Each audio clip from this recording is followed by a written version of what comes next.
Comment obtenir AOTO 1.11 dans le cloud? Comment utiliser cette interface WhipForge dans le cloud? On sait que c'est vraiment compliqué à obtenir. Des méthodes quasi clandestines, pas toujours fiables. Alors, cet outil qui s'appelle Mimic PC, que vous trouverez dans la description, nous permet de nous connecter sans souci à ces logiciels et à d'autres outils, pas seulement celui-ci. Il y en a une vingtaine d'autres, presque 30. Donc, en gros, on va cliquer sur, pour commencer, on clique sur « Ajouter une application ». On cherche AOTO 11.11 ou on le cherche ici. Voyons s'il apparaît. Ce moteur de recherche ne marche pas très bien ou il charge lentement. Je pense c'est les cookies, les boucliers de Brave, plus que tout. Donc, on clique simplement sur « Start ».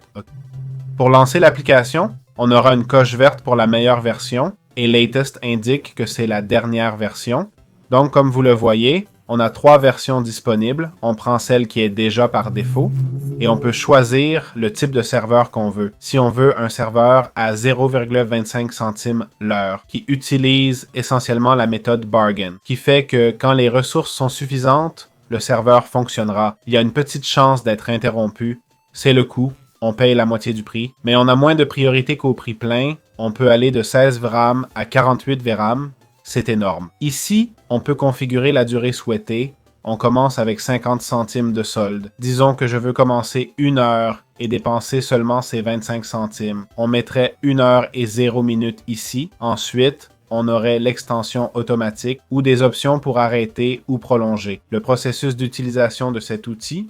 Donc, on clique sur Create comme je viens de le faire. En gros, Mimic PC va commencer à pendant 1 minute et demie ou 6 minutes, il va configurer le serveur pour qu'on puisse l'utiliser. À droite, on voit déjà tous les dossiers. Comme si on utilisait AutoIL 111 sur notre propre ordinateur, on aurait besoin d'accéder au dossier et autres si on veut télécharger quelque chose ou même le transférer sur notre PC, c'est possible. Ce processus ne consomme pas de budget. Dans l'application, la machine se configure, c'est tout. Ce n'est pas facturé, ce n'est pas une location. Maintenant, il suffit d'attendre. Après un moment, le lancement commence. Le serveur démarre assez rapidement en général. Et voilà, on a tout l'outil ici. Même pour les checkpoints qui sont un peu les modèles, on a accès à tous les modèles. Chose que si on faisait en local, je ne veux pas dire combien d'espace ça prendrait, mais probablement beaucoup de gigaoctets et de la patience pour obtenir chaque fichier. Ici, tout est prêt, ce qui est appréciable. Donc voilà, on aurait tout ici.